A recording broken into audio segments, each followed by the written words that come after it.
2 days ago, we lost engine power at sea. I had to sail into Tampa Bay, get out of the rough water so I could work on it.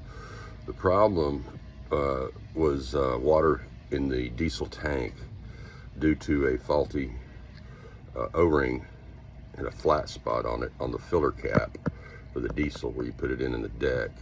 I didn't have the O-ring or couldn't find one aboard, so I had to use some Teflon tape to seal that up and so the water can't get back in again. Next, what I did was take the see it here, the fuel tank off the little skiff, and I used the hand pump, the hand bulb, attached it to the tank feed line, and then I hand pumped diesel out of the tank, the contaminated diesel, into a 5-gallon diesel jerry can, then filtered that with a diesel filter. You could use t-shirts or anything to get the contaminants out of it and soak up the water. Anyways, then after I filtered that, I put the diesel into the skiff, and then I ran that line down to the Yanmar engine, and then went, see right here, into where the tank feeds in. Now I passed the primary filter because it was pretty much garbage and I couldn't get the thing to prime up. There's a little primer here that you can push a lever to help prime it, but I used the bulb, little skiff's tank, and get the fuel flowing from the tank, the fuel that I cleaned. Then there's a little primer pump lever right there you can push to also.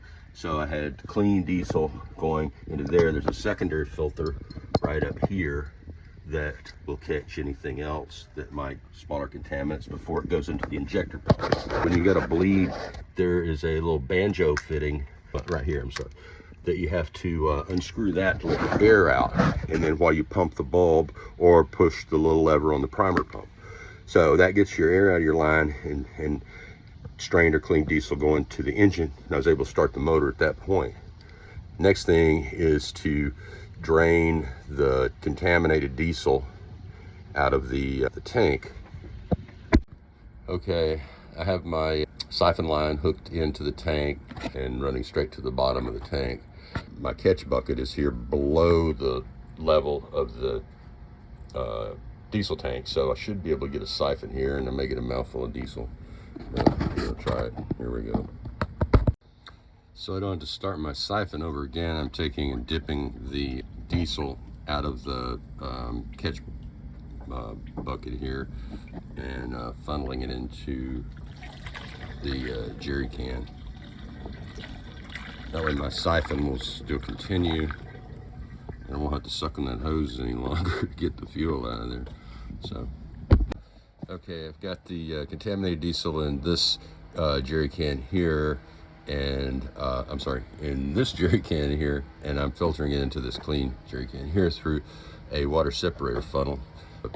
Basically, it's a funnel with a little extra space at the bottom that collects the water, and so I'm fixing to separate the contaminated diesel and water to clean diesel. Got a little contaminants out of there. That's what was clogging up that primary filter from the get-go and causing fuel starvation, that along with the water. But I don't see any water in there, so we may be good to go ahead and let the primary filter do its job and the secondary filter, and hook back up to the engine. That's my motor running right down there. She's purring like a kitten.